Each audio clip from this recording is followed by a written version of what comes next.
سنو اور یاد رکھو. حضرت امام حسین نے خطبہ پڑھا نا جب جمعے والے دن, فرمایا مجھے پہچانو تو میں کون ہوں. تو عمر بن سعد بولا, پکے نمازی بولے. عمر بن سعد کہنے لگا حسین جلدی کر, ہمارا جمعہ لیٹ ہو رہا ہے. بلے ہو نمازیو, جلدی کر ہمارا. آئے ہائے کیا نماز ہے. یعنی نبی پاک کے نواسے کو شہید کریں گے اور شہادت کے بعد جمعہ پڑھیں گے اور نماز میں کہیں گے اللہم صلی علی محمد و علی آل محمد. ان کو شہید کر کے قتل کر کے جمعے کا خطبہ دیا جا رہا ہے اور نماز پڑھی جا رہی ہے اللہم صلی علی محمد و علی. تو میرا سنی بڑا بھولا ہے, کہتا ہے جی وہ زیادہ نمازیں پڑھتے ہیں. تو زیادہ نمازیں تو عمر بن سعد بھی پڑھتا تھا. تو بھولا او خدا کے. دیکھیں نا جتنی نماز کی اخلاق کی بات شاید میں کرتا ہوں, آپ کو جماعت میں کم لوگ ملیں گے, لیکن یاد رکھنا نماز عقیدہ نہیں, روزہ عقیدہ نہیں. عقیدہ حسین ہے, عقیدہ حسن ہے, عقیدہ علی ہے, عقیدہ عثمان غنی ہے, عقیدہ عمر فاروق ہے. میں اس شخص کو کیا کروں, مجھے اس شخص کی کیا ضرورت ہے جو ممبر پہ بیٹھ کے کہتا ہے حسین ابن علی باغی تھے. وہ شخص, اس کی نماز روزہ حج زکات دیکھا جائے گا. آؤ قرآن مجید سورہ شورا آیت نمبر 23, گھر جا کے قرآن مجید کھولو, یہ والی آیتیں بھی پڑھا کرو, یہ والی بھی کھولا کرو. صحابہ جمع ہو کے نبی پاک کے پاس آئے, عرض کی یا رسول اللہ صلی اللہ علیہ وسلم آپ کے خرچے زیادہ ہیں, آمدن کا ذریعہ کوئی نہیں. جس طرح آج لوگ ہر پیر صاحب سے نہیں پوچھ رہے, علامہ صاحب سے, کہ آپ کام کوئی نہیں کرتے, کپڑے پھر بھی سفید پہنتے ہیں, کیا ذرائع آمدن ہے, پھر بھی آپ گاڑی میں گھومتے ہیں. ہمارا تو پروگرام تھا مولوی بھوکا مر جائے, پر اس کے پاس آتے ہیں تو یہ تازی چائے پلاتا ہے. کیا مطلب, کس طرح کا رویہ ہے. صحابہ کے بار وہ یہ نہیں سوچتے تھے آتے کام, وہ کہتے تھے آگے بڑھ کے حصہ ڈالے. وہ سارے آگے بڑھے, کہا یا رسول اللہ صلی اللہ علیہ وسلم اخراجات زیادہ ہیں, ذرائع آمدن بظاہر کوئی نہیں, نذرانوں پہ اعتراض نہ کیا کرو. نذرانہ دینا نبی پاک کی سنت ہے, نذرانہ قبول کر لینا نبی پاک کی, بولو, حضور کی سنت ہے. تو صحابہ جمع ہو کے آئے, ایک جگہ پہ میٹنگ کی, کہا تھوڑے سے پیسے ہر مہینے پیش کریں گے. تو حضور سے بات کون کرے گا پیسوں کی, کہا ہم نے نہیں کرنی, نبی پاک کے چچا جناب عباس کریں گے. حضرت عباس رضی اللہ تعالیٰ عنہ کے ذمہ لگایا گیا. جناب عباس آئے, حضرت عباس رضی اللہ تعالیٰ عنہ پیسے لے کے آئے, اور سیانے بندے تھے, انہوں نے بڑی سمجھداری والی عقل مندی والی بات چھیڑی. یہ نہیں کہا کہ حضور ہم یہ نذرانہ دیں گے, کہنے لگے یا رسول اللہ ہمیں پتہ ہے آپ کی مذہبی مصروفیت اتنی ہے کہ آپ کو ٹائم نہیں ملتا کاروبار کرنے کا.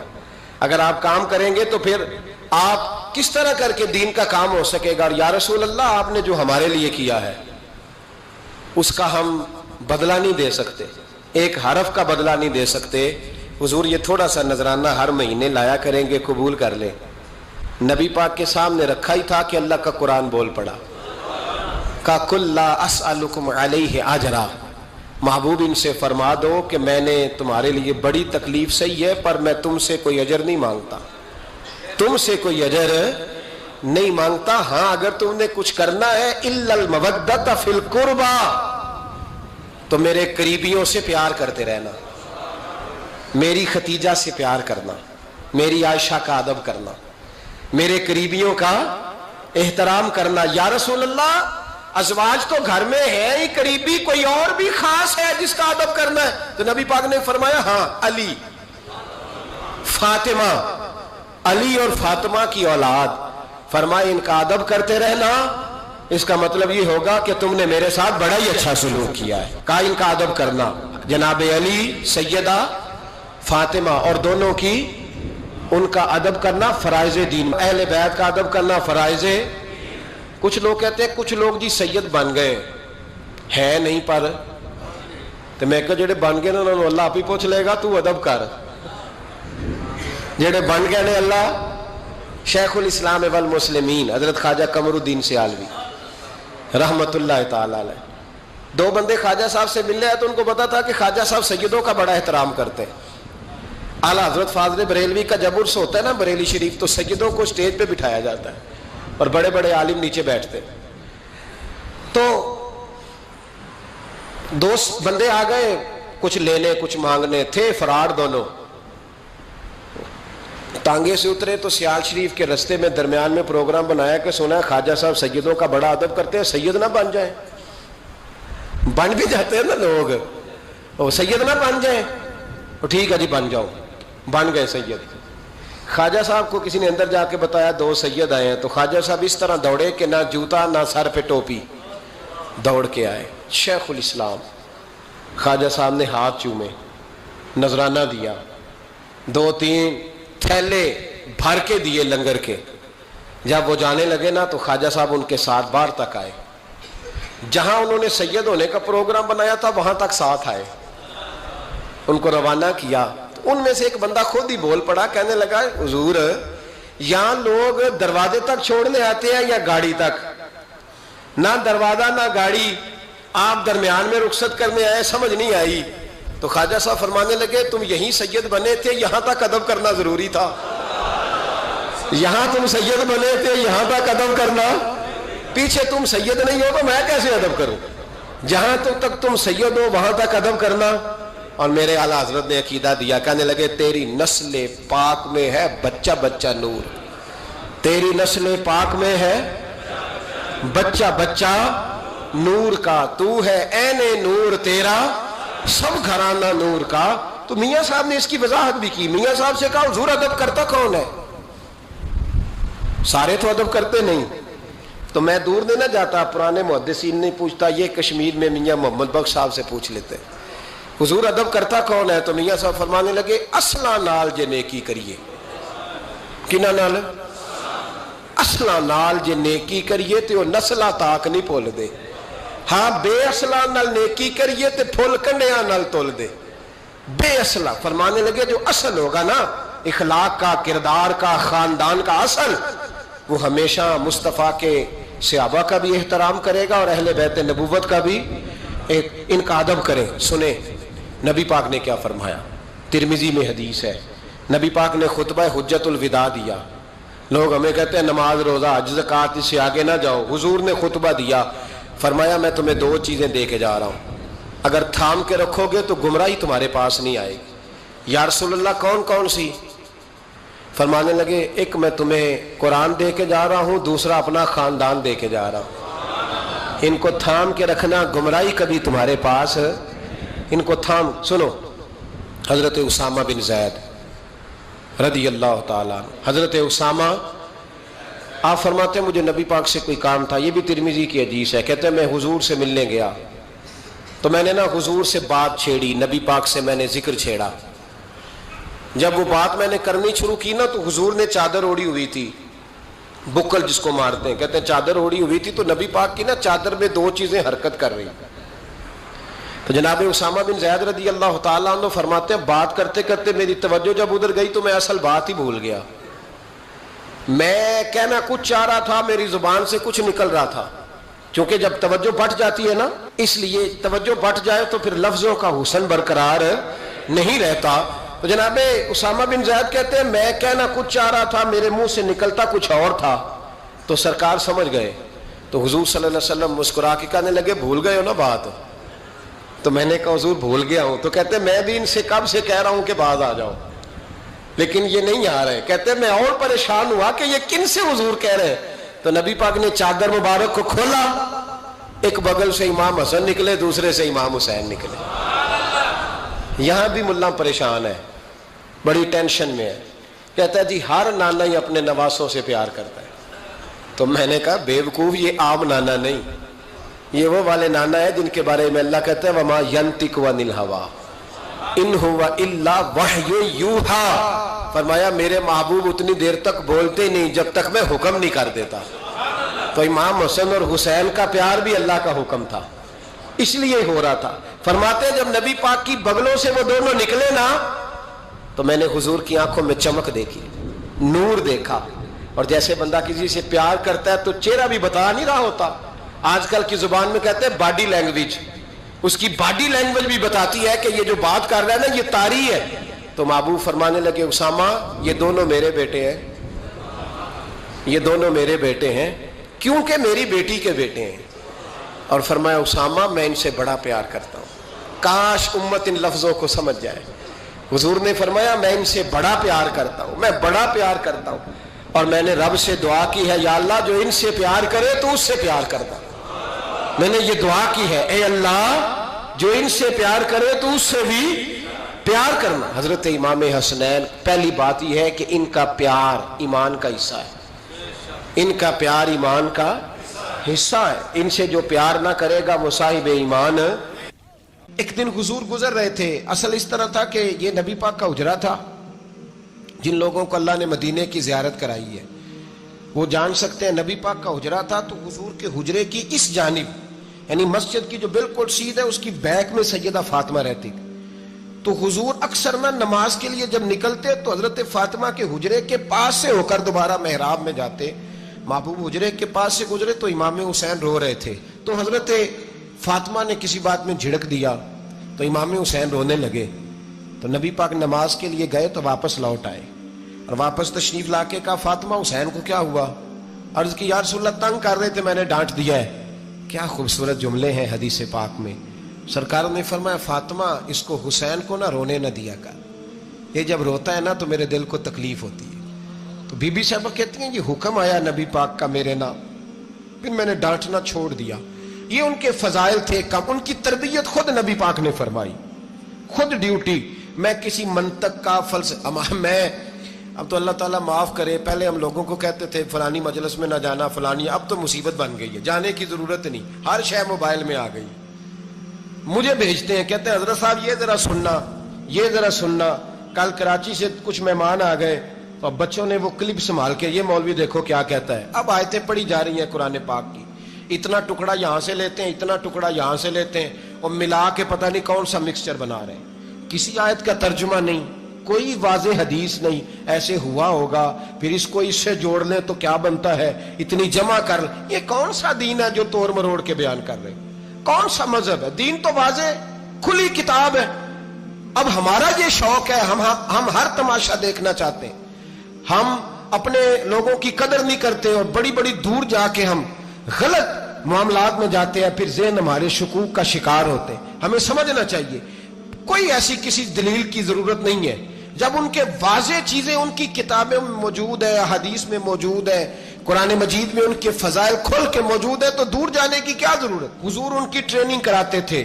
پہلی بات تو یہ ہے کہ نبی پاک نے دعا مانگی تھی, یا اللہ میرے گھر والوں کو زیادہ روزی نہ دینا, انہیں ایک وقت روٹی دینا, ایک وقت کی بھوک دینا.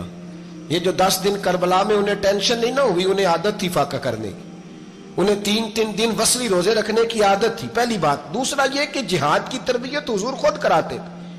حضرت فاطمہ زہرا کہتی میں پردے کے پیچھے دیکھ رہی تھی, نبی پاک نے امام حسن اور حسین سے فرمایا چلو میرے سامنے کشتی لڑو. تو دونوں حضرات آپس میں جب کشتی لڑنے لگے تو نبی پاک نا امام حسن کو کہتے ہیں حسن حسین کو ٹانگوں سے پکڑو.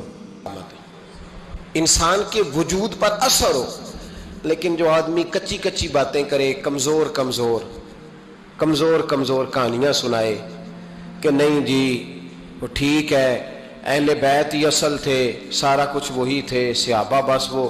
بھائی جس آدمی کے پیچھے مولا علی نماز پڑھتے ہیں وہ بندہ تجھے قبول کیوں نہیں؟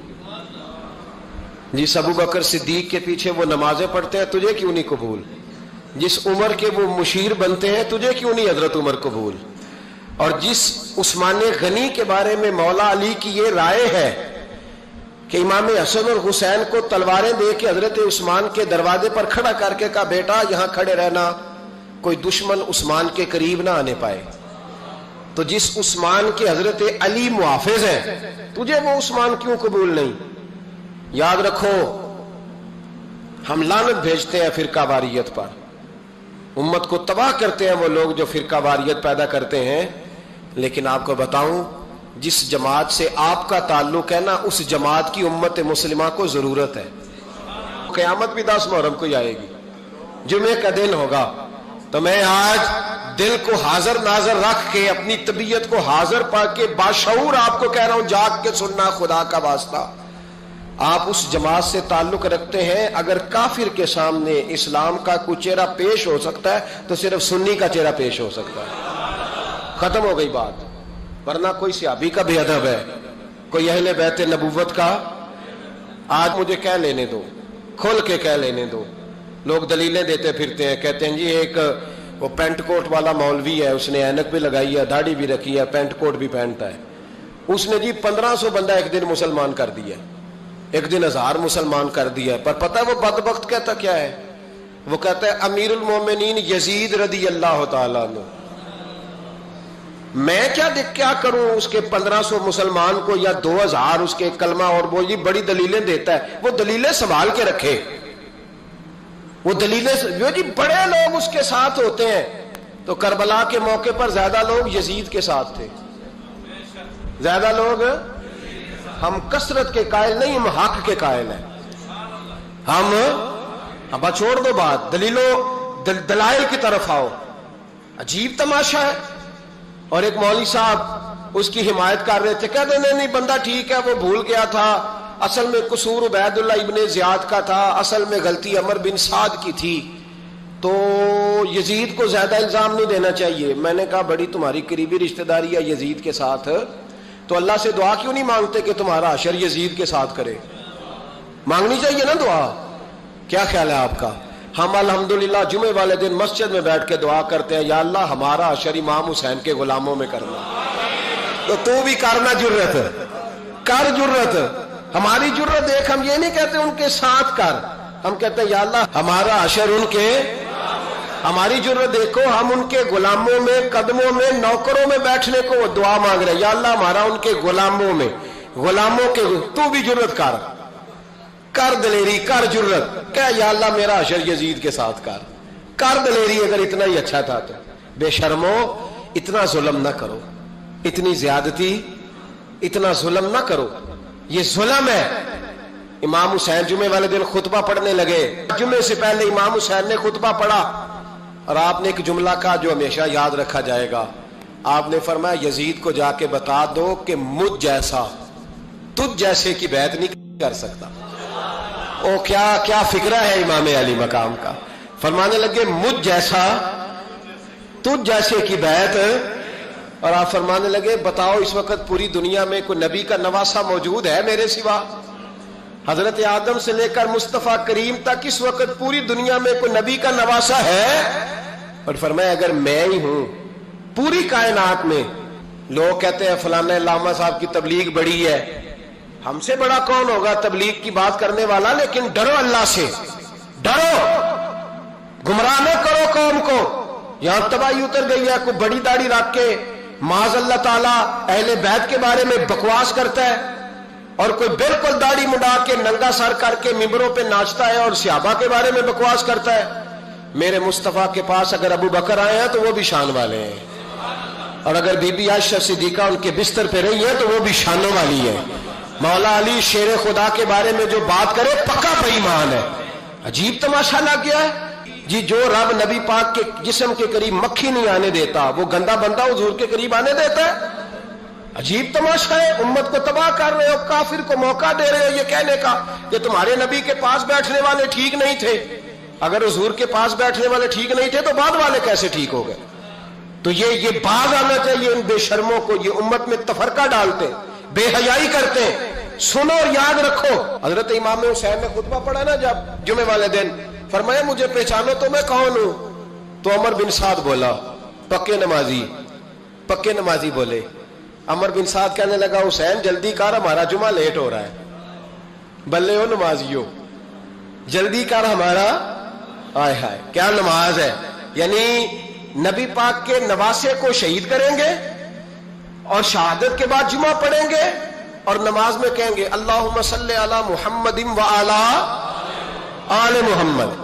ان کو شہید کر کے قتل کر کے جمعے کا خطبہ دیا جا رہا ہے اور نماز پڑھی جا رہی اللہم صلی علی محمد و علی. تو میرا سنی بڑا بولا ہے، کہتا ہے جی وہ زیادہ نمازیں پڑھتے ہیں. تو زیادہ نمازیں تو عمر بن سعد بھی پڑھتا تھا. تو بولا او خدا کے دیکھے نا، جتنی نماز کی اخلاق کی بات شاید میں کرتا ہوں، آپ کو جماعت میں کم لوگ ملیں گے، لیکن یاد رکھنا نماز عقیدہ نہیں، روزہ عقیدہ نہیں. عقیدہ حسین ہے، عقیدہ حسن ہے، عقیدہ علی ہے، عقیدہ عثمان غنی ہے، عقیدہ عمر فاروق ہے. میں اس شخص کو کیا کروں؟ مجھے اس شخص کی کیا ضرورت ہے جو ممبر پہ بیٹھ کے کہتا ہے حسین ابن علی باغی تھے؟ وہ شخص، اس کی نماز روزہ آج زکات دیکھا جائے گا؟ آؤ قرآن مجید سورہ شورا آیت نمبر 23، گھر جا کے قرآن مجید کھولو، یہ والی آیتیں بھی پڑھا کرو، یہ والی بھی کھولا کرو۔ صحابہ جمع ہو کے نبی پاک کے پاس آئے، عرض کی یا رسول اللہ صلی اللہ علیہ وسلم آپ کے خرچے زیادہ ہیں، آمدن کا ذریعہ کوئی نہیں۔ جس طرح آج لوگ ہر پیر صاحب سے نہیں پوچھ رہے، علامہ صاحب سے، کہ آپ کام کوئی نہیں کرتے، کپڑے پھر بھی سفید پہنتے ہیں، کیا ذرائع آمدن ہے، پھر بھی آپ گاڑی میں گھومتے ہیں۔ ہمارا تو پروگرام تھا مولوی بھوکا مر جائے، پر اس کے پاس آتے ہیں تو یہ تازی چائے پلاتا ہے، کیا مطلب، کس طرح کا رویہ ہے؟ صحابہ کے بار وہ یہ نہیں سوچتے تھے آتے کہاں، وہ کہتے تھے آگے بڑھ کے حصہ ڈالیں۔ وہ سارے آگے بڑھے، کہا یا رسول اللہ صلی اللہ علیہ وسلم اخراجات زیادہ ہیں، ذرائع آمدن بظاہر کوئی نہیں، نذرانوں پہ اعتراض نہ کیا کرو، نذرانہ دینا نبی پاک کی سنت ہے، نذرانہ قبول کر لینا نبی پاک کی، بولو، حضور کی سنت ہے۔ تو صحابہ جمع ہو کے آئے، ایک جگہ پہ میٹنگ کی، کہا تھوڑے سے پیسے ہر مہینے پیش کریں گے۔ تو حضور سے بات کون کرے گا پیسوں کی؟ کہا ہم نے نہیں کرنی، نبی پاک کے چچا جناب عباس کریں گے۔ حضرت عباس رضی اللہ تعالیٰ عنہ کے ذمے لگایا گیا، جناب عباس آئے، حضرت عباس رضی اللہ تعالیٰ عنہ پیسے لے کے آئے، اور سیانے بندے تھے، انہوں نے بڑی سمجھداری والی، عقل مندی والی بات چھیڑی۔ یہ نہیں کہا کہ حضور ہم یہ نذرانہ دیں گے، کہنے لگے یا رسول اللہ ہمیں پتہ ہے آپ کی مذہبی مصروفیت اتنی ہے کہ آپ کو ٹائم نہیں ملتا کاروبار کرنے کا، اگر آپ کام کریں گے تو پھر آپ کس طرح کر کے دین کا کام ہو سکے گا، اور یا رسول اللہ آپ نے جو ہمارے لیے کیا ہے اس کا ہم بدلہ نہیں دے سکتے، ایک حرف کا بدلہ نہیں دے سکتے، حضور یہ تھوڑا سا نذرانہ ہر مہینے لایا کریں گے، قبول کر لیں۔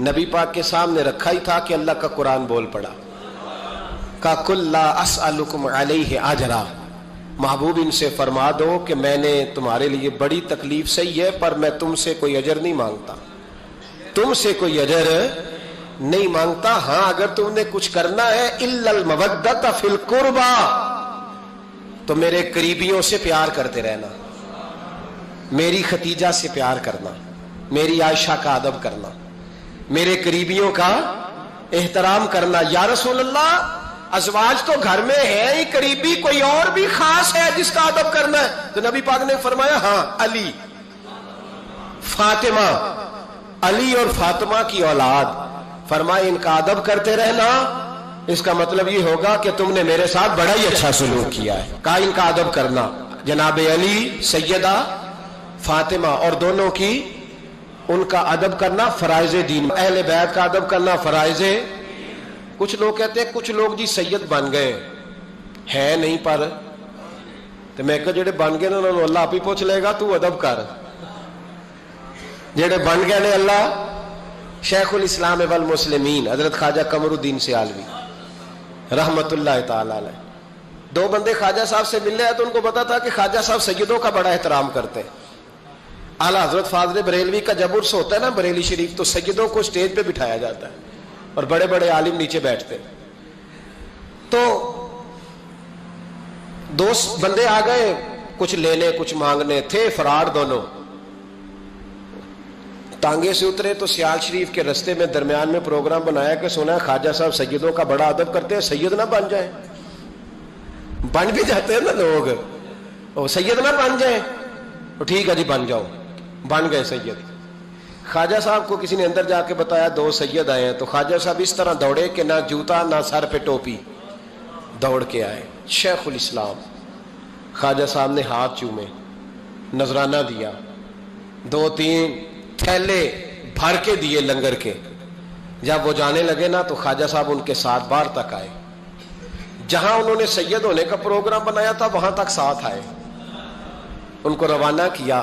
ان میں سے ایک بندہ خود ہی بول پڑا، کہنے لگا حضور یہاں لوگ دروازے تک چھوڑنے آتے ہیں یا گاڑی تک؟ نہ دروازہ نہ گاڑی، آپ درمیان میں رخصت کرنے آئے، سمجھ نہیں آئی۔ تو خواجہ صاحب فرمانے لگے تم یہیں سید بنے تھے، یہاں تک ادب کرنا ضروری تھا، یہاں تم سید بنے تھے، یہاں تک ادب کرنا، پیچھے تم سید نہیں ہو تو میں کیسے ادب کروں؟ جہاں تک تم سید ہو وہاں تک ادب کرنا اور میرے اعلیٰ حضرت نے عقیدہ دیا، کہنے لگے تیری نسل پاک میں ہے بچہ بچہ نور، تیری نسل پاک میں ہے بچہ بچہ نور کا، تو ہے عین نور تیرا سب گھرانہ نور کا۔ تو میاں صاحب نے اس کی وضاحت بھی کی۔ میاں صاحب سے کہا حضور ادب کرتا کون ہے؟ سارے تو ادب کرتے نہیں۔ تو میں دور نہیں نہ جاتا، پرانے محدثین نہیں پوچھتا، یہ کشمیر میں میاں محمد بخش صاحب سے پوچھ لیتے حضور ادب کرتا کون ہے؟ تو میاں صاحب فرمانے لگے اصلا نال جے نیکی کریے۔ کنہ نال؟ اصلا نال جے نیکی کریے تے وہ نسلہ تاک نہیں پھول دے، ہاں بے اصلا نال نیکی کریے تے پھول کنڈیاں نال تول دے۔ بے اصلا فرمانے لگے جو اصل ہوگا نا اخلاق کا، کردار کا، خاندان کا اصل، وہ ہمیشہ مصطفیٰ کے صحابہ کا بھی احترام کرے گا اور اہل بیت نبوت کا بھی ان کا ادب کرے۔ سنیں نبی پاک نے کیا فرمایا، ترمذی میں حدیث ہے، نبی پاک نے خطبہ حجت الوداع دیا۔ لوگ ہمیں کہتے ہیں نماز روزہ حج زکوٰۃ اس سے آگے نہ جاؤ، حضور نے خطبہ دیا، فرمایا میں تمہیں دو چیزیں دے کے جا رہا ہوں، اگر تھام کے رکھو گے تو گمراہی تمہارے پاس نہیں آئے گی۔ یا رسول اللہ کون کون سی؟ فرمانے لگے ایک میں تمہیں قرآن دے کے جا رہا ہوں، دوسرا اپنا خاندان دے کے جا رہا ہوں، ان کو تھام کے رکھنا، گمراہی کبھی تمہارے پاس ان کو تھام۔ سنو حضرت اسامہ بن زید رضی اللہ تعالیٰ عنہ، حضرت اسامہ آپ فرماتے ہیں مجھے نبی پاک سے کوئی کام تھا، یہ بھی ترمذی کی حدیث ہے، کہتے ہیں میں حضور سے ملنے گیا تو میں نے نا حضور سے بات چھیڑی، نبی پاک سے میں نے ذکر چھیڑا۔ جب وہ بات میں نے کرنی شروع کی نا تو حضور نے چادر اوڑی ہوئی تھی، بکل جس کو مارتے ہیں، کہتے ہیں چادر اوڑی ہوئی تھی، تو نبی پاک کی نا چادر میں دو چیزیں حرکت کر رہی۔ تو جناب اسامہ بن زید رضی اللہ تعالیٰ عنہ فرماتے ہیں بات کرتے کرتے میری توجہ جب ادھر گئی تو میں اصل بات ہی بھول گیا، میں کہنا کچھ چاہ رہا تھا، میری زبان سے کچھ نکل رہا تھا، کیونکہ جب توجہ بٹ جاتی ہے نا، اس لیے توجہ بٹ جائے تو پھر لفظوں کا حسن برقرار نہیں رہتا۔ تو جناب اسامہ بن زید کہتے ہیں میں کہنا کچھ چاہ رہا تھا، میرے منہ سے نکلتا کچھ اور تھا، تو سرکار سمجھ گئے، تو حضور صلی اللہ علیہ وسلم مسکرا کے کہنے لگے بھول گئے ہو نا بات؟ تو میں نے کہا حضور بھول گیا ہوں۔ تو کہتے ہیں میں بھی ان سے کب سے کہہ رہا ہوں کہ باز آ جاؤ، لیکن یہ نہیں آ رہے۔ کہتے ہیں میں اور پریشان ہوا کہ یہ کن سے حضور کہہ رہے ہیں۔ تو نبی پاک نے چادر مبارک کو کھولا، ایک بغل سے امام حسن نکلے، دوسرے سے امام حسین نکلے۔ یہاں بھی ملا پریشان ہے، بڑی ٹینشن میں ہے، کہتا ہے جی ہر نانا ہی اپنے نواسوں سے پیار کرتا ہے۔ تو میں نے کہا بے وقوف، یہ عام نانا نہیں، یہ وہ والے نانا ہے جن کے بارے میں اللہ کہتا ہے وما ینطق عن الہویٰ ان ہوا الا وحی یوحیٰ، فرمایا میرے محبوب اتنی دیر تک بولتے نہیں جب تک میں حکم نہیں کر دیتا۔ تو امام حسن اور حسین کا پیار بھی اللہ کا حکم تھا، اس لیے ہو رہا تھا۔ فرماتے جب نبی پاک کی بغلوں سے وہ دونوں نکلے نا تو میں نے حضور کی آنکھوں میں چمک دیکھی، نور دیکھا، اور جیسے بندہ کسی سے پیار کرتا ہے تو چہرہ بھی بتا نہیں رہا ہوتا، آج کل کی زبان میں کہتے ہیں باڈی لینگویج، اس کی باڈی لینگویج بھی بتاتی ہے کہ یہ جو بات کر رہا ہے نا یہ طاری ہے۔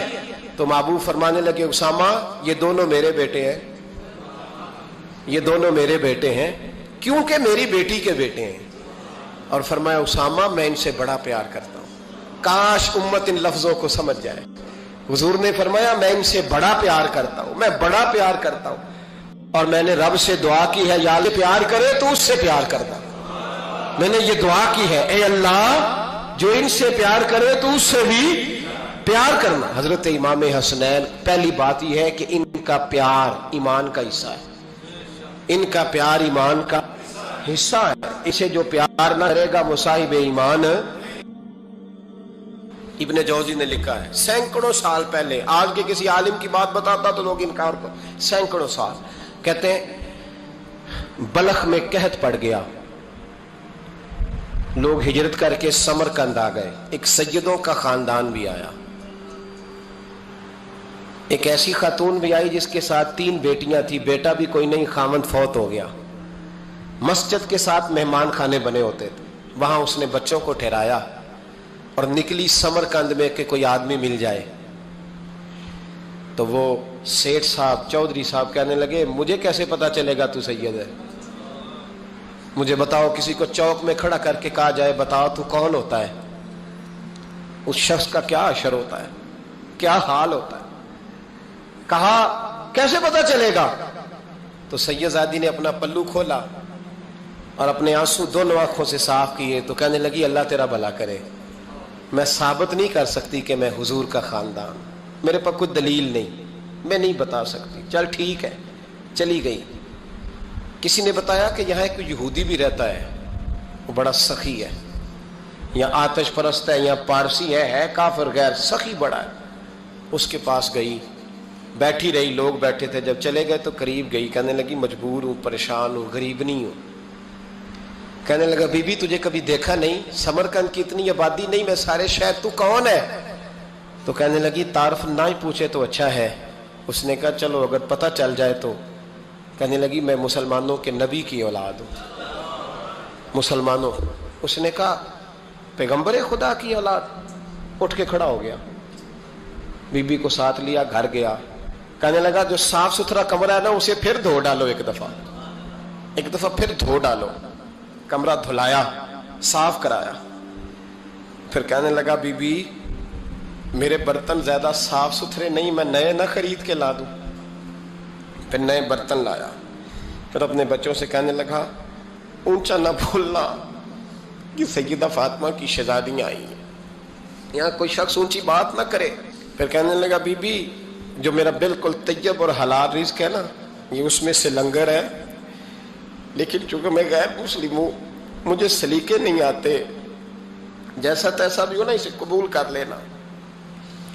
خاتون کو کہنے لگا یہ گھر ہے، جب تک جی چاہے یہاں رہنا، اور دیکھنا ہو سکے تو رات اپنے نبی سے سفارش کرنا، میرا بھی کوئی مسئلہ، میری بھی کوئی قبولیت کہیں ہو جائے. وہ مسلمان کہلانے والا رات کو سویا. کہتے جنت سجی ہوئی ہے، لوگ جنت میں جا رہے ہیں، لائنیں لگی ہوئی ہیں، نبی پاک لوگوں کو جنت میں بھیج رہے ہیں. میں بھی دوڑ کے لائن میں لگ گیا. فرشتے نے میرا بازو پکڑا، کا پیچھے ہٹ. تو میں دوڑ کے حضور کی بارگاہ میں گیا. میں حضور سارے جنت میں جا رہے ہیں، یہ مجھے نہیں جانے دیتا. تو نبی پاک نے فرمایا تو کون ہے؟ کہ یا رسول اللہ میں مسلمان ہوں. کہتے حضور مجھ سے فرمانے لگے کوئی دلیل ہے تیرے پاس؟ دلیل ہے کوئی تیرے پاس؟ میں چپ کر گیا. فرمایا میری بیٹی تیرے دروازے پر آ ہی گئی تھی تو دلیلیں پوچھنے لگ گیا تھا.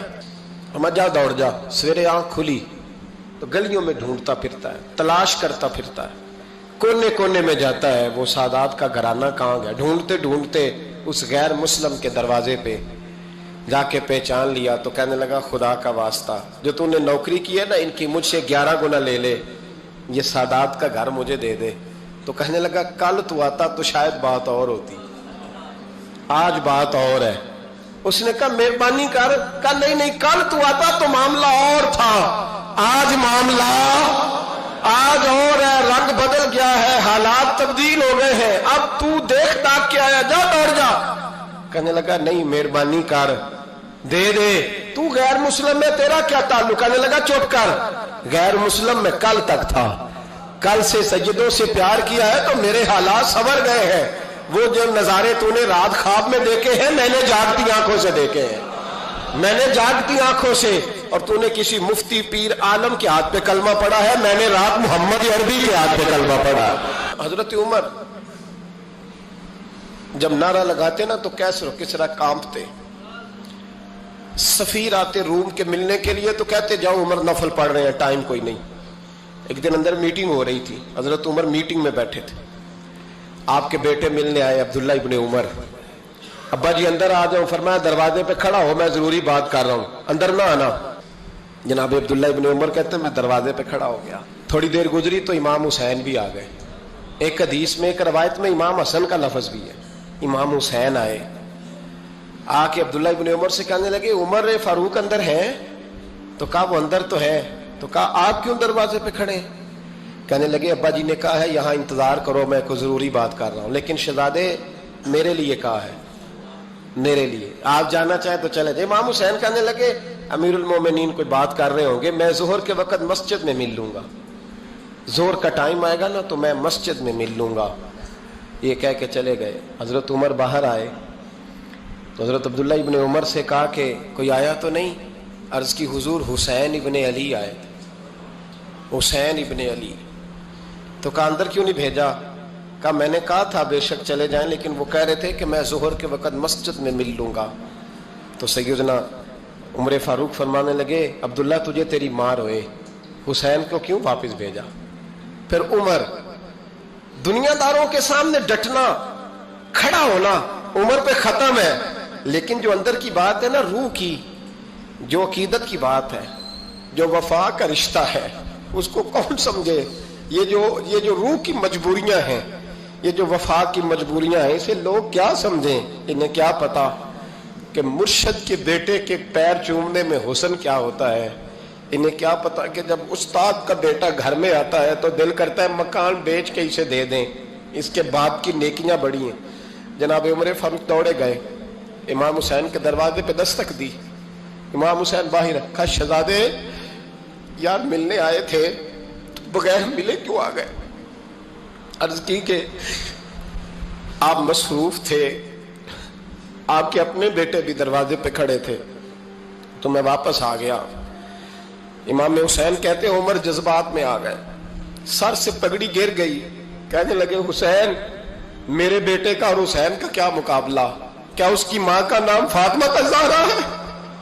کیا اس کی نانی کا نام خدیجۃ الکبریٰ ہے؟ کیا اس کے نانے کا نام محمد مصطفیٰ ہے؟ اور پھر سر سے پگڑی اتری تھی، اپنے بال زور سے پکڑ لیے، کہنے لگے حسین میں نا مکے میں اونٹ چرایا کرتا تھا اور ڈنڈوں سے مار کھاتا تھا اپنے باپ سے. یہ جو آج ساری دنیا میں عمر کے نعرے لگتے ہیں، یہ تیرے نانے کا صدقہ ہے. شہزادے میری وفا اور میری وفا میں جب تیرا دل کرے نا دوڑ کے آ جایا کر. عمر تو لوگ ایک دن امام حسین نے آ کے نا جناب فاروق اعظم سے کہا، خطبہ دے رہے تھے بچوں کی طبیعت شروع میں، پتہ نہیں کیا بات آئی امام حسین کے دل میں، کہنے لگے عمر نیچے اترو، یہ میرے نانا کا ممبر ہے. تو حضرت سیدنا عمر سنو، کبھی میرا بھی بچہ آ جائے تو میں کہتا ہوں اس کو پکڑو یار، بچوں کو تو نہیں نا جمعوں میں مطلب ذکر کیا جاتا، اترنا میرے نانے کا ممبر ہے. جناب عمر اتر کے نیچے کھڑے ہو گئے تو کہا جا کے اپنے نانے کے ممبر پہ بیٹھ.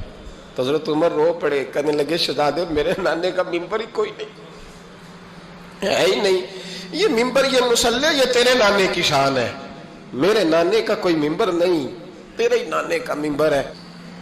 تھوڑی دیر کھڑے رہے تو امام حسین کہنے لگے اچھا کوئی نہیں آپ کے نانے کا ممبر کا نہیں، کہا چلو پھر میرے نانے کے ممبر پہ بیٹھ جاؤ چلو خیر ہے. کوئی نہیں آپ کے نانے کا، کہا نہیں، تو کہا کوئی نہیں پھر میرے نانے کے. جب حضرت عمر بیٹھے تو بڑا شاندار جملہ کہا، فرمانے لگے میں ممبر پر مرضی سے نہیں بیٹھا تھا، مجھے ابو بکر نے بٹھایا تھا. حضرت امام حسین تشریف لائے، بچوں سمیت آئے. حور بن یزید ایک شخص تھا، حور بن یزید، حور بن ساتھ ہو، صحرا کا علاقہ ہو، تپتی ہوئی ریت ہو، اتنے کٹھن اور سخت حالات، چاروں جانب موت ہی موت، دور دور تک اپنوں کا نام و نشان کوئی نہیں، اور اکیلے فیصلہ کرنے والے امام حسین، باقی سارے بچے ہیں یا عورتیں، سارے بڑے اکیلے. 19 لوگوں کو ایک بار میں حضرت ایسے ہی تماشا بنا دیا. مظلوم تھے وہ تو رو رہے تھے، ہر مقرر یہ کہہ رہا ہے کہ وہ تو بار بار کہہ ابا پانی مل جائے، پانی آ جائے، ترس گئے. خدا کا خوف کرو، یہ دلیر لوگ تھے، ان کی باتیں آج بھی پڑھ کے دلیری پیدا ہوتی ہے، دلیری پیدا ہوتی ہے، دلیری. ایک ہاتھ کٹا، دوسرے پہ مشکیزہ وہ بھی کٹا. دیکھ لو میں پس منظر پہ ہوں ابھی تک، میں بتا رہا ہوں کہ جہاد کس کے خلاف تھا؟ ظالم حکمران کے خلاف، ظالم کافر کے خلاف نہیں، مشرک کے خلاف نہیں. حضرت امام حسین رضی اللہ تعالیٰ عنہ نے ہر جگہ ایک ہی بات کی کہ یزید شرابی ہے تو بچے کٹوا دوں گا، شرابی کو ووٹ. یہ ایک نہیں، ہر کتاب میں یہی لکھا، ہر کتاب میں، اور ہر مسلک کی کتاب. یزید چونکہ مجرے دیکھتا ہے، رنڈیوں کا ناچ دیکھتا ہے، بچے کٹوا دوں گا، اس کے ہاتھ میں ہاتھ. امام حسین نے فرمایا چونکہ اللہ کی حدوں کو توڑتا ہے، حقوق اللہ پامال کرتا ہے، حدود اللہ، بچے کٹوا دوں گا لیکن اس کے ہاتھ میں ہاتھ. سارا دن خود مجرا دیکھنا اور 10 محرم کو 2 دیگیں پکا کے حسینی بن جانا، سارا سال خود گند مند کرنا، شرابیوں کے ساتھ رہنا اور 10 محرم کو 2 آنسو بہات. ہمارا کسی بندے سے جائیداد کا رٹا نہیں, ہم تو چاہتے ہیں امت اکٹھی ہو جائے. لیکن جو بندہ نبی پاک کی ماں کو دوزخی کہے, حضور کے باپ کو جہنمی کہے, یزید کو امیر المومنین کہے, اس کے ساتھ اتفاق رائے کر لیا جائے, یہ مذہب ہماری سمجھ میں نہیں آتا, بالکل نہیں آتا, قطعاً نہیں ہماری سمجھ میں آتا. کیسے اتحاد کر لیا جائے؟ یہاں تو میرے بھائی جو ہمارے ابا کا مخالف ہو اس سے اتحاد نہیں ہوتا, اور جو نبی پاک کے والد کو دوزخی کہے اس سے اتحاد ہو جائے. کہتے ہیں جی وہ جی اتنی فرقہ واریت ہو گئی, ہم کس مسجد میں جائیں؟ 60 پارٹیاں پاکستان میں رجسٹرڈ ہیں جو الیکشن لڑتی ہیں. کبھی کسی بندے کو ٹینشن نہیں ہوئی کہ کس کے پاس جائیں کس کے پاس نہ جائیں. کبھی نہیں کو بولا کہ اب وہ بھی کھڑا ہو گیا, وہ بھی, کوئی ٹینشن نہیں. مذہب کی باری ٹینشن ہو جاتی ہے. اتنا بڑا مذہب ہوتا ہے بھائی, غلط بندے بھی آ ہی جاتے ہیں بیچ میں, تھوڑا پہچان کے چلنا پڑتا ہے صحیح کون ہے اور غلط. اور یہی تو ہمیں امام حسین نے بتایا ہے کہ مذہب کے اندر ہی تم نے شناخت کرنی ہے کہ بندہ ٹھیک کون ہے اور بندہ غلط. یہی تو کربلا ہے, یہی تو امام حسین نے بتایا, کفر اسلام نہیں, حق اور باطل. تو سمجھیے گا یہ ہے درس, یہ ہے پیغام, یہ ہے پیغام, یہ ہے. یاد رکھو موت تیزی سے آ رہی ہے. ہمارے ساتھ والے دائیں بائیں والے سب چلے گئے, اسی طرح نمبر لگے گا, ایک دن اعلان ہوگا. ضمیر کے قیدی بن کے زندگی نہ گزارو, بالکل نہ گزارو. یہ تھوڑی سی زندگی ہے دنیا سجن المومن. حق بات کرو, حق پہ ڈٹنا سیکھو, دین سمجھو. خبردار رسول پاک صلی اللہ علیہ وسلم کے دین میں ظالم, جابر, فاسق, فاجر کی کوئی گنجائش قطر نہیں ہے. اپنے آپ کو سمیٹو, اپنے آپ کو سنبھالو, دین میں اپنا کردار ادا کرنے کی کوشش کرو.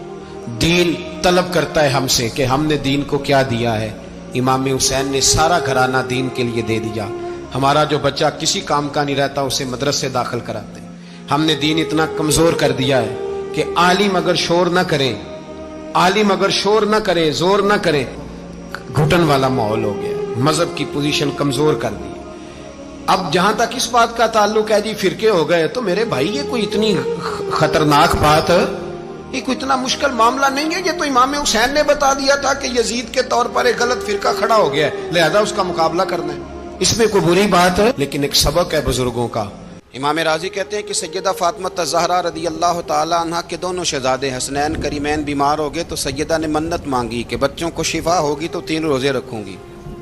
شفا ہو گئی, روزے بھی رکھ لیے. اور جب مولا علی شیر خدا روزہ رکھنے کے لیے بیدار ہوئے, سیدہ فاطمہ الزہرا بیدار ہوئیں, تو امام حسن اور حسین بھی اٹھ گئے. 7-8 سال کی عمر. اماں جی ہم نے بھی رکھنا ہے. صبح کھجور اور دودھ سے روزہ رکھ لیا گیا. این افطاری کے وقت مولا علی کہتے ہیں فاقے چل رہے تھے, کہیں سے میں جوں لایا تھوڑے سے. سیدہ فاطمہ الزہرا نے پیس کر روٹیاں پکائیں. وہ وقت جو بڑا مشکل ہوتا ہے افطار کا, کہتے ہیں اس وقت جب کھانے کے لیے بالکل ہاتھ آگے بڑھنے لگے اور امید تھی کہ ابھی سیدنا بلال اللہ اکبر کہیں گے تو روزہ کھلے گا, لیکن ابھی چند ہی منٹ رہتے تھے کہ دروازے پر ایک فقیر نے صدا دی. کہنے لگا سارے مدینے کے دروازے کھٹکھٹا آیا ہوں, قحط ہے, فاقہ ہے, اے رسول اللہ کے خاندان والو, میں یتیم ہوں. کسی نے بتایا ہے کہ اور کوئی دروازہ کھلے نہ کھلے, سیدہ کا دروازہ تیرے لیے ضرور کھلے گا. کیا یتیم کو روٹی ملے گی؟ تو حضرت مولا علی نے بچوں کی طرف دیکھا ہی تھا کہ امام حسن ساری روٹیاں جا کے دروازے پہ دے آئے. کھجور اور پانی سے افطار ہو گیا. صبح پھر کھجور اور دودھ سے روزہ رکھا. امام راضی کہتے ہیں این وہ وقت جب افطار کا ٹائم آیا تو پھر دروازے پہ کسی نے صدا دی. کہا رسول اللہ کے خاندان والوں میں مسکین ہوں, رات سے روٹی کھائی ہے, نہ صبح کھا سکا نہ دوپہر. کسی نے بتایا ہے کہ اس دروازے سے خالی کوئی نہیں جاتا. امام حسن نے پھر سارا لنگر اٹھایا اور پھر جا کے دے دیا. تیسرا دن پھر ہوا. مجھے لگتا ہے جب افطار کا ٹائم آیا ہوگا نا تو یہ خود ہی سارے دروازے پہ دیکھتے ہوں گے, یہ کوئی آیا نہیں لینے والا ابھی تک. لگتا ہے کہ نظریں دروازے پہ تھیں. این افطار کے وقت 3 روٹیاں جب جوں کی پک کے آئی, ایک بھکاری نے صدا دی. کہنے لگا میں قیدی ہوں, آج ہی قید سے رہائی ملی ہے. پہلے دن کسی کے دروازے پہ صدا ملی ہے, دی ہے روٹی ملے گی. امام حسن وہ کھانا دے کے واپس لوٹے. کھجور اور پانی سے افطار ہوا. اور جیسے ہی مسجد نبوی میں تینوں باپ بیٹا نماز پڑھنے گئے تو مولا علی کہتے ہیں مجھے بتانا نہیں پڑا، رسول کریم نے میری طرف دیکھ کے فرمایا علی تیرا، فاطمہ کا، حسن اور حسین کا تینوں دن والا عمل خدا کو بھی بڑا پسند آیا ہے اور محمد مصطفیٰ کو بھی بڑا پسند آیا ہے، بڑا پسندیدہ عمل۔ میں کہتا ہوں کہ حضرت فاطمہ نے نا ان کی تربیت پہلے ہی کر دی تھی، تین دن بغیر افطار کے روزہ رکھنے کی، وہ ٹریننگ گھر سے ہو چکی تھی۔ اب میدان کربلا میں 3 دن بھوکا پیاسا رہنا ان کے لیے مشکل نہیں تھا۔ حضرت جناب سیدہ زینب بنت ابی رافع کہتی ہیں کہ سیدہ فاطمہ الزہرا نا ایک دن اپنے دونوں شہزادوں کو لے کے، جب حضور کی طبیعت مبارک بظاہر علیل تھی جس میں حضور کا وصال ہوا، دونوں شہزادے لے کے سیدہ فاطمہ نبی کریم کی بارگاہ میں گئی، کہنے لگی یا رسول اللہ میرے بچوں کو کچھ دیجئے سیدہ پاک۔ تو حضور اٹھ کے بیٹھ گئے، اس کندھے سے امام حسن کو لگایا اور اس سے امام حسین کو لگایا اور فرمایا فاطمہ یہ جو میرا حسن ہے نا اس کو میں اپنی ہیبت اور سرداری دیتا ہوں، اور فرمایا یہ جو میرا حسین ہے نا حسین کو میں اپنی جرت اور سخاوت دیتا ہوں، میرا حسین جرت مند ہوگا اور سخی ہوگا۔ داتا گانج بخش علی حجویری، امام الاولیاء، سید الاصفیاء، داتا صاحب کشف المعجوب میں فرماتے ہیں ایک دن نا امام حسین کے پاس ایک شخص آیا بڑی دور سے کچھ مانگنے کا، حضور کچھ دیجئے۔ وہ شخص کہتا ہے کہ میرا ظرف یہ تھا کہ 4-5 دینار ملیں گے، تو امام حسین فرمانے لگے تھوڑی دیر بیٹھ جا، رزق آ رہا ہے۔ تو امام حسین کو حکومت وقت کی طرف سے نا 5 تھیلیاں ملی جس میں ایک تھیلی میں 500 اشرفیاں تھیں، 5 تھیلیاں آئیں، لیکن اس کو آنے میں نا ذرا دیر ہو گئی۔ وہ 5 تھیلیاں جب آئی نا تو امام حسین اس کی طرف 5 تھیلیاں بڑھا کے نا، ذرا دیکھنا میری طرف غور سے، 5 تھیلیاں بڑھا کے نا تو فرمانے لگے میاں جتنا تجھے انتظار کرایا نا اتنی ہم تیری حاجت پوری نہیں کر سکے، تو یہ نہ محسوس کرنا کہ حسین کے دروازے پہ بیٹھا بھی رہا ہوں تو ملا کیا ہے، یہ نہ محسوس کرنا۔ وہ شخص کہتا ہے جب میں نے وہ تھیلیاں کھولی اور پھر میری نظر امام حسین پہ پڑی تو میرے اندر سے آواز آئی اگر حسین ابن علی اتنے سخی ہیں تو محمد عربی کتنے سخی ہو۔ اگر یہ معیار ان کا ہے، ان کا یہ معیار ہے، اور خود بھیک دیں خود ہی کہیں منگتے کا بھلا ہو، خود کہنے لگے جتنا انتظار کرایا ہے اتنی تیری مدد کر سکے، یہ سخاوت کا معیار تھا، یہ طریقہ تھا۔ ایک دفعہ سیدنا امام حسین رضی اللہ تعالیٰ عنہ کے گھر کے اندر نا 5000 دینار آئے، مسجد میں تھے، آپ کو 5000 دینار ملے تو امام زین العابدین کہتے ہیں کہ مسجد سے لے کر گھر آنے تک امام حسین نے 5 کے 5000 اللہ کے رستے میں خیرات کر دی۔ فرماتے میں نے کہا ابا جی 5 دینار کی گھر میں ضرورت تھی، مالاں والے سخی نہیں ہوندے تے سخیاں کل مال نہیں ہوندا، ایتھے اوتھے دوویں جہانی سخی کنگال نہیں ہوندا۔ کہا ابا جی 5 دینار کی گھر میں ضرورت تھی، تو کہتے ہیں مجھے فرمانے لگے بیٹا یہ جن کو میں نے دیا ہے نا یہ گھر کے لیے ہی دیا ہے، یہ گھر کے لیے ہی دیا ہے، جن کو دیا ہے تمہارا کیا خیال ہے یہ باہر خرچ ہوا ہے، یہ گھر کے لیے ہی ہے۔ اس لیے کہ جب انسان دوسروں پر شفقت کرتا ہے تو اللہ اس کے گھر پہ رحمت فرماتا ہے۔ امام حسین کے مزاج میں پہلی بات میں نے ذوق عبادت کی عرض کی، دوسری بات عرض کر رہا ہوں کہ صحابہ حضرت اسامہ بن زید بڑے پیارے ہیں میرے نبی کریم کے، بڑے پیارے۔ حضرت اسامہ بن زید کے بارے میں سیدہ عائشہ صدیقہ فرماتی ہیں ان کے ناک سے اگر رینٹھ نکلتی تھی تو اللہ کے رسول اپنے دستے مبارک سے صاف کر دیتے تھے، اور سرکار فرماتے تھے کہ اگر اسامہ لڑکی ہوتا نا، ان کے غلام کے بیٹے تھے حضرت زید بن عار، اگر یہ لڑکی ہوتا میں اسے زیور پہناتا۔ بڑے پیارے تھے، لیکن جب ان کا آخری وقت آیا نا تو 60,000 دینار کا قرضہ تھا، رشتہ داروں سے کہا، دوستوں سے کہا، یاروں سے کہا، پر قرض ادا نہیں ہو رہا تھا۔ حضرت اسامہ بن زید کہتے ہیں بڑا پریشان تھا، جب حد ہو گئی نا تو حضرت اسامہ بن زید فرمانے لگے جاؤ کوئی حسین ابن علی کو خبر کرو، ان سے کہو میں نا غلام ہوں آپ کے نانا کا، مقروض دنیا سے چلا گیا تو کیا بنے گا۔ امام حسین کو خبر ملی تو دوڑے آئے۔ لاجپال اس پیر کو نہیں کہتے جو تگڑا نذرانہ لے کے تو ماتھا چوم لے، لاجپال تو اس کو کہتے ہیں کہ جب ضرورت پڑے تو وہ سر پہ موجود ہو۔ حضرت سیدنا امام حسین تشریف لائے تو جناب اسامہ بن زید رو پڑے، کہنے لگے حضور میں نے نا غلامی کی ہے آپ کے نانا کی، اور اس غلامی پہ ناز ہے، اب 60,000 دینار کا قرضہ لے کے دنیا سے جاؤں گا تو میری قبر پہ بوجھ رہے گا۔ امام حسین خادم کو بھی کہہ سکتے تھے جاؤ گھر پیسے پڑے ہیں لے آؤ، امام حسین خود گئے، چادر اوڑھ کے تو اس کی اوٹ میں بکل میں 60,000 دینار چھپا کے لائے اور جناب اسامہ بن زید کے سامنے رکھ کے کہنے لگے اسامہ یار پیسے رات کو ہی آئے تھے، میں سوچ رہا تھا مجھے تو ضرورت نہیں، اللہ نے کس کا نصیب میرے گھر میں بھیج دیا ہے، مجھے تو حاجت ہی نہیں تھی، اب پتہ چلا پیسے تیرے تھے، اللہ نے حسین کی ڈیوٹی لگائی ہے کہ جا کے دے آ۔ حضرت اسامہ بن زید رو پڑے، فرمانے لگے اللہ آپ کو بہترین صلہ عطا فرمائے۔ امام بڑا ہی پیار کرتے تھے، گھوڑے پہ جا رہے تھے، کچھ فقیر غریب لوگ بیٹھ کے روٹی کھا رہے تھے، کہاں رہے تھے؟ سڑک کے کنارے۔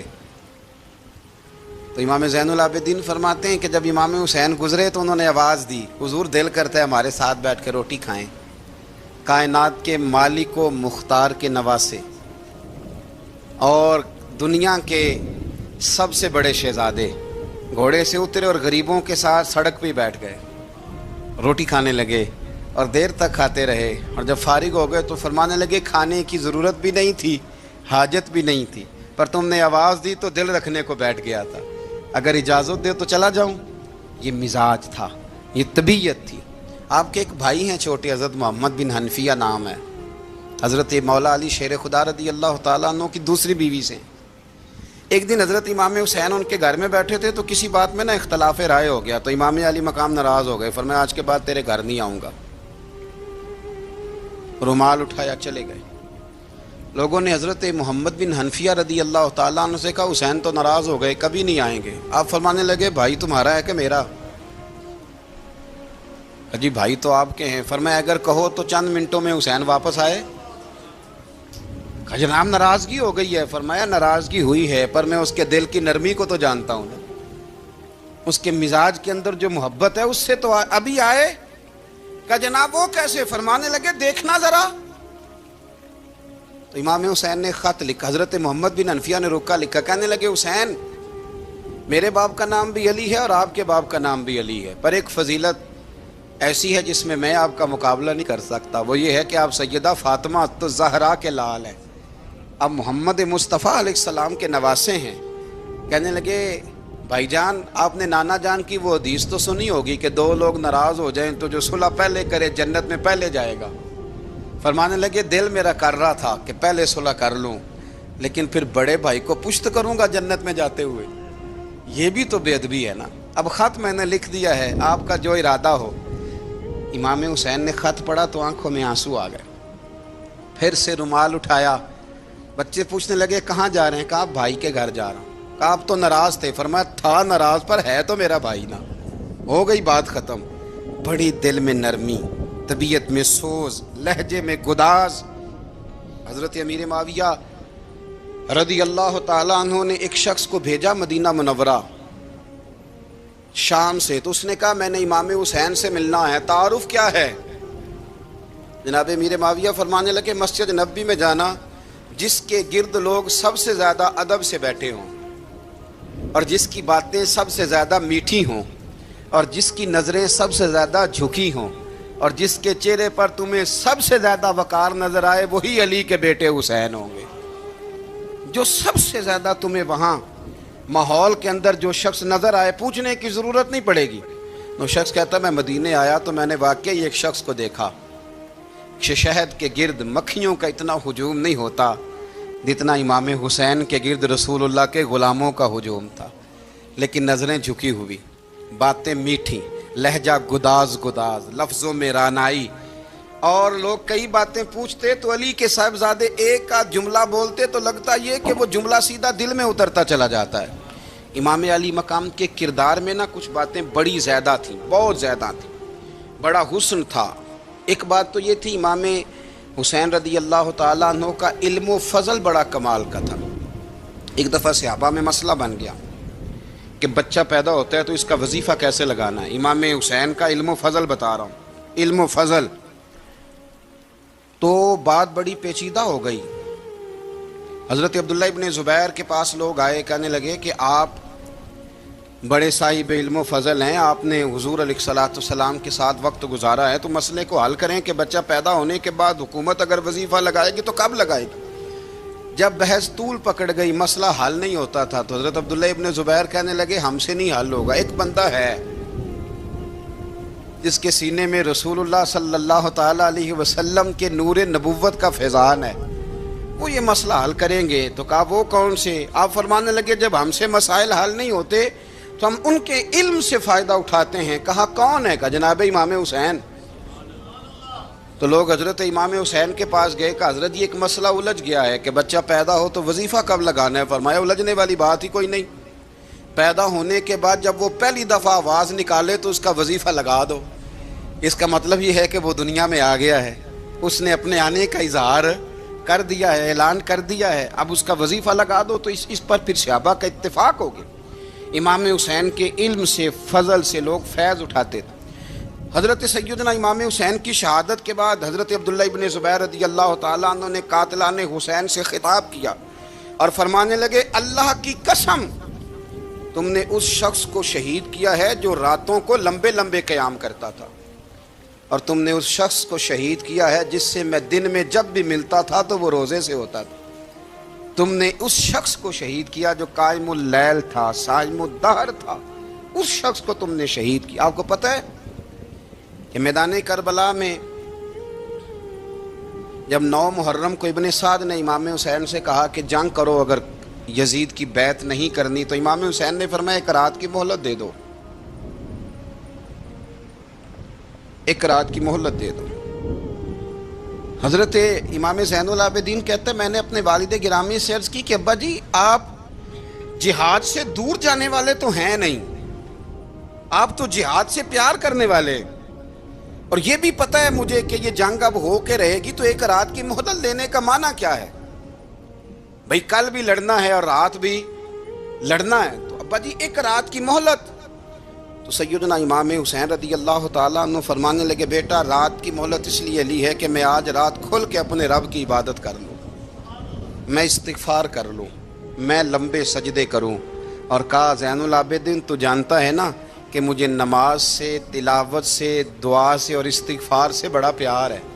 رسول کریم علیہ السلام نے فرمایا، جامع ترمذی میں موجود ہے، فرمایا میں جا رہا ہوں پر تمہیں 2 بڑی بھاری بڑی وزنی چیزیں دے کے جا رہا ہوں، صحیح 6 کی روایت، 2 وزنی چیزیں تمہارے بیچ چھوڑ کے جا رہا ہوں، اگر ان کو تھام کے رہو گے تو کبھی گمراہی تمہارے پاس نہیں آئے گی۔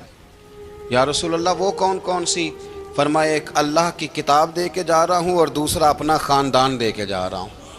اگر اہل بیت نبوت کو تھامے رہو گے، ہمارے بزرگوں نے لکھا ہے کہ یہ جو حضور نے کتاب اللہ اور پھر اپنی اہل بیت کا تذکرہ فرمایا، تو اس کا مطلب یہ ہے کہ تھیوری دیکھنی ہوئی تو قرآن دیکھنا، اور پریکٹیکل دیکھنا ہوا تو علی اور فاطمہ کو دیکھنا، حسن اور حسین کو دیکھنا، ان کو دیکھنا۔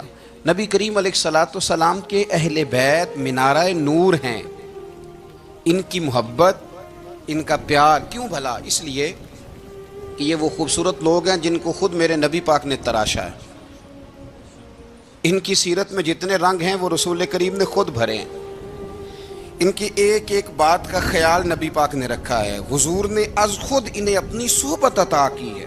زیادہ دور نہیں تھا سیدہ فاطمہ کا گھر، مسجد نبوی کے ساتھ تھا، اللہ کے رسول دن میں 2 دفعہ جایا کرتے تھے، پھر بھی کبھی کبھی فرماتے فاطمہ میرا دل کرتا ہے آج میں رات تیرے گھر میں قیام کروں، تو سیدہ فاطمہ الزہرا فرماتی ہیں کہ آمنہ کے لال اس طرح بھی میرے گھر میں قیام کرتے تھے کہ حضور چارپائی پہ لیٹتے تھے تو ایک کندھے پہ امام حسن کا سر ہوتا تھا اور دوسرے پہ امام حسین کا سر اقدس ہوتا تھا، اور فرماتی ہیں رات کو کبھی حسنین کریمین دودھ مانگتے تو میں اٹھتی دودھ دینے کے لیے، تو حضور فرماتے لیٹ جاؤ آج میرے ساتھ سوئے ہیں تو دودھ بھی میں ہی پلاؤں گا، تو محبوب اٹھتے ان کے لیے دودھ لاتے برتن سے نکال کے، حضور نے انہیں وقت دیا اور پھر ان کی چھوٹی چھوٹی چیزوں کا خیال رکھا۔ صحیح بخاری میں موجود ہے، تربیت پر توجہ دی۔ امام حسین تشریف لائے، ابھی عمر مبارک 7 سال کے قریب تھی، مسجد نبوی میں صدقے کی کھجوروں کا ڈھیر لگا ہوا تھا۔ چھوٹا بچہ جو ہوتا ہے نابالغ، اس پر شریعت کے احکامات نہیں آتے، صدقے کی کھجوروں کا ڈھیر تھا مسجد نبوی میں، یہ تربیت ہے۔ یہ ٹریننگ ہے جو اللہ کے محبوب نے خود انہیں عطا فرمائی. صدقے کی کھجوروں کا ڈھیر تھا. امام حسین حضور کے ساتھ آئے تو امام علی مقام نے ایک کھجور اٹھا کے منہ میں رکھ لی. شارحین نے لکھا ہے لگتا یہ ہے کہ کئی دنوں کی بھوک تھی، کیونکہ یہ فاقہ اہل بیت کا بڑا محبوب ہے. مجبور نہیں تھے، وہ تو خزانوں کے مالک تھے، پر غریبوں سے محبت کی وجہ سے فاقے کیا کرتے تھے. یہ ان کی پسند ہے فاقہ کرنا. تو ایک کھجور امام علی مقام نے رکھ لی تو اللہ کے رسول نے گلے میں انگلی ڈال کے نکال دی. تو فرمایا حسین یہ صدقہ ہے، یہ میری اہل بیت کے لیے درست نہیں ہے. حضور نے خود تربیت کی. اور پھر سیدہ فاطمہ الزہرا نے نا اپنے بچوں کو تراشا، ان پر محنت کی. میں اکثر گزارش کرتا ہوں دوستوں سے، میں کہتا ہوں کربلا کا واقعہ کوئی حادثاتی نہیں ہے، اس کے پیچھے پوری ایک لاجک ہے، اس کے پیچھے پورا ایک فلسفہ ہے. ایسے ہی کوئی آدمی 3 دن بھوکا پیاسا رہ سکتا ہے؟ کسی آدمی کو صبح اس نے کھانا کھایا اور شام تک کھانا نہ ملے تو ٹانگیں کانپتی ہیں. رمضان المبارک میں عبادت کی نیت سے روزہ رکھنے والے بھی شام کو بڑے پریشان ہو جاتے، اور مسلسل 3 دن کھانا نہ کھایا جائے اور پانی نہ پیا جائے. اور حال یہ ہے کہ وہی آدمی تلوار لے کے میدان میں نکلے اور اس کی حالت یہ ہو کہ لوگ اس کے آگے دوڑنا شروع کر دیں. ہزاروں کی فوجیں تاب نہ لا سکیں. علی کا گھر بھی وہ گھر ہے کہ جس گھر کا ہر ایک بچہ جسے دیکھو وہی شیر خدا معلوم ہوتا ہے. یہ کوئی آسان ہے؟ اس کے پیچھے پوری ایک اس کے پیچھے فلسفہ ہے. امام راضی کی تفسیر کبیر دیکھیے گا. حضرت امام حسین کی وہ شخصیت تھی کہ مشکات میں حدیث ہے، نبی پاک صلی اللہ تعالی علیہ وسلم کی چچی جناب ام فضل صبح صبح گھبرائی حضور کی بارگاہ میں آئیں. عرض کی یا رسول اللہ صلی اللہ علیہ وسلم آج میں نے عجیب خواب دیکھا ہے، میں ڈر گئی ہوں. حضور نے فرمایا چچی کیا دیکھا؟ عرض کی حضور میں نے دیکھا ہے کہ آپ کے وجود کا گوشت کا ایک ٹکڑا کٹ کے میری جھولی میں آ گیا ہے. حضور یہ کیا ہے؟ تو محبوب خواب سن کے مسکرائے، فرمایا چچی یہ پریشانی والا خواب نہیں، یہ تو خوشی والا خواب ہے. اللہ فاطمہ کو بیٹا عطا کرے گا اور وہ تیری گود میں کھیلا کرے گا. چونکہ وہ میرے وجود کا ٹکڑا ہوگا لہذا خواب تجھے یہ آئی ہے. تو امام حسین پیدا ہوئے، امام حسن کی عمر ابھی 11 مہینے تھی. تو نبی پاک نے امام حسین کو جناب ام فضل اپنی چچی کی گود میں دے دیا کہ فاطمہ کے لیے دونوں بچے سنبھالنا مشکل ہوگا. وہ خواب اس طرح پوری ہوئی. امام حسین سے حضور نے بڑا پیار کیا، بڑی محبت فرمائی نبی پاک سے. کچھ حدیثیں میں نے جمعے میں عرض کی تھیں. حضرت ابو ہریرہ رضی اللہ تعالیٰ عنہ کہتے ہیں یہ واحد بچہ تھا حضور کے گھرانے کا کہ میں نے دیکھا کہ نبی پاک صلی اللہ علیہ وسلم بیٹھے تھے تو یہ حضور سے کہہ رہے ہیں، نبی پاک سے کہ نانا جی اٹھ کے کھڑے ہو. کہتے ہیں حضور کھڑے ہو گئے تو کہنے لگے میں نے آپ کے برابر جانا ہے. بچے جو مرضی ضد کر لیتے ہیں نا. قد چھوٹا تھا، عمر 7.5 سال تھی. کہنے لگے نانا میں نے برابر جانا ہے. تو نبی پاک صلی اللہ علیہ وسلم نے ہاتھ پکڑ لیے، فرمایا چل پھر ہو جا برابر. تو حضرت ابو ہریرہ کہتے ہیں انہوں نے حضور نے ہاتھ پکڑے اوپر کھینچا تو امام حسین نے پہلے اپنے پیر حضور کے گھٹنوں پہ رکھے، پھر نبی پاک کے سینے پہ رکھے، اور جب ان کا قد سر تھوڑا سا حضور سے اونچا ہو گیا تو محبوب فرمانے لگے چل بس کر، تو نے تو کہا تھا آپ کے برابر ہونا ہے، تو اوپر نکل گیا ہے، چل بس کر. فرماتے ہیں پھر امام حسین نے زبان باہر نکالی تو محبوب ان کی زبان چوسنے لگے، پھر ساتھ لٹا لیا اور انہیں سونگھنے لگے. تو میں نے عرض کی حضور آپ حسین کو سونگتے کیوں ہیں؟ تو فرمایا ابو ہریرہ مجھے حسین کے وجود سے جنت کی خوشبو آتی ہے، مجھے حسین کے وجود سے جنت کی. ایک دن حضور گزر رہے تھے. اصل اس طرح تھا کہ یہ نبی پاک کا حجرہ تھا. جن لوگوں کو اللہ نے مدینے کی زیارت کرائی ہے وہ جان سکتے ہیں نبی پاک کا حجرہ تھا. تو حضور کے حجرے کی اس جانب یعنی مسجد کی جو بالکل سیدھ ہے اس کی بیک میں سیدہ فاطمہ رہتی تھی.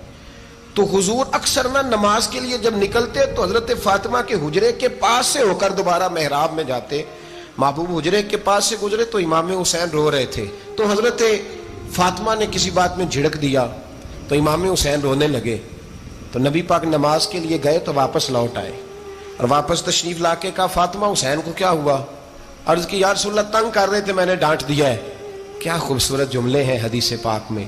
سرکار نے فرمایا فاطمہ اس کو حسین کو نہ رونے نہ دیا کر، یہ جب روتا ہے نا تو میرے دل کو تکلیف ہوتی ہے. تو بی بی صاحبہ کہتی ہیں یہ حکم آیا نبی پاک کا میرے نام، پھر میں نے ڈانٹنا چھوڑ دیا. یہ ان کے فضائل تھے کم. ان کی تربیت خود نبی پاک نے فرمائی. پہلی بات تو یہ ہے کہ نبی پاک نے دعا مانگی تھی یا اللہ میرے گھر والوں کو زیادہ روزی نہ دینا, انہیں ایک وقت روٹی دینا, ایک وقت کی بھوک دینا. یہ جو 10 دن کربلا میں انہیں ٹینشن نہیں نہ ہوئی, انہیں عادت تھی فاقہ کرنے کی, انہیں 3 دن وصلی روزے رکھنے کی عادت تھی, پہلی بات. دوسرا یہ کہ جہاد کی تربیت حضور خود کراتے تھے. حضرت فاطمہ زہرا کہتی میں پردے کے پیچھے دیکھ رہی تھی, نبی پاک نے امام حسن اور حسین سے فرمایا چلو میرے سامنے کشتی لڑو. تو دونوں حضرات آپس میں جب کشتی لڑنے لگے تو نبی پاک نا امام حسن کو کہتے ہیں حسن حسین کو ٹانگوں سے پکڑو, حسن حسین کو پیچھے سے پکڑو. جب نبی پاک بار بار امام حسن کو بتا رہے تھے تو سیدہ پیچھے سے بول پڑی, کہنے لگی یا رسول اللہ آپ چھوٹے کو بتائے, آپ بڑے کو بتا رہے ہیں. بڑا تو پہلے 11 مہینے بڑا ہے, تو آپ چھوٹے کو بتائے بڑے کو بتا رہے. تو فرمایا فاطمہ تو چپ کرنا, جو میں دیکھ رہا ہوں تو نہیں نہ دیکھ رہی, ایک کو میں بتا رہا ہوں دوسرے کو جبریل امین بتا رہے ہیں. لیکن اس کے ساتھ ساتھ امام حسین رضی اللہ تعالیٰ عنہ کا جذبہ جہاد, امام حسین کی استقامت. آج لوگ ادھر ہوتے ہیں جس طرف ہوا کا رخ ہوتا ہے. آج لوگوں کی سوچوں کا زاویہ یہ ہے کہ جدھر رش زیادہ ہوگا ہم بھی ادھر جائیں گے. ہم یہ نہیں دیکھتے حق کس طرف ہے, ہم یہ دیکھتے ہیں رش کس طرف ہے. امام حسین رضی اللہ تعالیٰ عنہ نے رش نہیں دیکھا, حق دیکھا. امام حسین رضی اللہ تعالیٰ عنہ استقامت کے وہ پہاڑ ہیں, معمولی آدمی نہیں تھے. فرزق شاعر کہتا ہے کہ میں نے امام حسین سے کہا تھا, میں نے کہا لوگوں کی تلواریں یزید کے ساتھ ہیں پر دل آپ کے ساتھ ہیں, دل آپ کے ساتھ ہیں. امام حسین رضی اللہ تعالیٰ عنہ نے زمانے کے حالات نہیں دیکھے, حق اور سچ دیکھا. جتنی چیزیں انسان کو کمزور کر سکتی ہیں وہ ساری امام حسین پہ طاری کی گئیں. جتنی چیزیں, وطن چھوڑنا کتنا کو مشکل ہوتا ہے. شالا پردیسی کوئی بھی نہ تھی وے تے ککھ جنہ تو پارے. حضرت سلطان باؤ فرماتے ہیں بچو, پردیسی ہونا کوئی آسان ہے؟ جس آدمی کا کسی چھوٹے سے گاؤں میں بھی مکان ہو, چھوڑنا پڑ جائے تو روٹا ہے. تو مجھے بتاؤ جس نے اپنا سارا بچپن مدینے میں گزارا ہو, آج جو ایک ہفتہ مدینے رہ کے آتے ہیں ان سے واپس نکلنا مشکل ہوتا ہے. لیکن امام حسین حق کا رستہ تھا, وطن کی قربانی دی, اور معمولی وطن نہیں, مدینے جیسا وطن. اور جب کھڑے تھے نا امام حسین رضی اللہ تعالیٰ عنہ رجب میں نکل رہے تھے مدینے سے, تو کوئی شاعر کہتا ہے دور کھڑے ہو کے انہوں نے گویا کہا تھا آقا تیرے کرم کے خزینے کی خیر ہو, میں جا رہا ہوں تیرے مدینے کی خیر ہو. امام حسین نے وطن چھوڑا, کوئی لغزش نہیں پیروں میں, کوئی نہیں. شہزادوں والی زندگی تھی, مسجد نبوی کے امام تھے, نبی کریم علیہ السلام کے روضہ اطہر پر تشریف رکھتے تھے, زمانہ حیا کرتا تھا, شان و شوکت تھی, پر حق کے لیے چھوڑا. نکل کر خانقاہوں سے ادا کر رسم شبیری. اور پھر بڑا مشکل ہوتا ہے, جس شخص کے ساتھ بچے اور عورتیں ہوں وہ تو یہ کہہ کے لڑائی سے جان چھڑاتا ہے کہ میرے ساتھ فیملی ہے, نہ ہوتی تو تجھے بتاتا. پر امام حسین کو اولاد بھی کمزور نہیں کر سکی, عورتوں کا ساتھ ہونا کمزور نہیں کر سکا. پھر امام علی بھوک کتنا مشکل کام ہے. آج لوگ کہہ نہیں دیتے کہ میں تو اس لیے گناہ کرتا ہوں کہ رشوت اس لیے لے لیتا ہوں کہ بچے چھوٹے ہیں. 10 دنوں کی کم و بیش سفر, 3 دنوں کی بھوک اور پیاس, پر حق کے رستے میں امام حسین کو کوئی چیز کمزور نہیں کر سکی. اور پھر وہ جتنی باتیں لوگ کہہ سکتے تھے وہ ساری کہیں گئیں, ساری. اور آ کے عرض کرنے لگا حضور یہ کوئی معمولی دشمن نہیں, یہ وہ ظالم ہیں جو لاشوں پہ بھی گھوڑے دوڑا دیتے ہیں. تو امام علی مقام فرمانے لگے جو شہادت کا جذبہ لے کے نکلے وہ پھر انجام نہیں دیکھا کرتا. وہ انجام, وہ جتنی چیزیں جو استقامت کے رستے میں آ سکتی ہیں وہ ساری چیزیں رستے میں آئیں, پر امام علی مقام نے کسی چیز کی پرواہ نہیں کی. آج کا مسئلہ یہ ہے کہ آج لوگوں میں استقامت نہیں ہے. رات کو کچھ ہوتے ہیں, سویرے کچھ ہوتے ہیں, دوپہر کو کچھ ہوتے ہیں, شام کو کچھ ہوتے ہیں. ہمارا کل انداز تکلم کچھ اور ہوتا ہے, صبح کچھ اور ہوتا ہے. امام علی مقام میدان میں رہے, ایک میت گھر میں ہو جائے تو کئی دنوں تک آنکھ کھلتی نہیں, ہوش رہتا نہیں. سب سے زیادہ مصائب امام حسین نے دیکھے, سب سے زیادہ. اور گھوڑے پر بیٹھنے سے پہلے ساری تکلیفیں آپ دیکھ چکے تھے.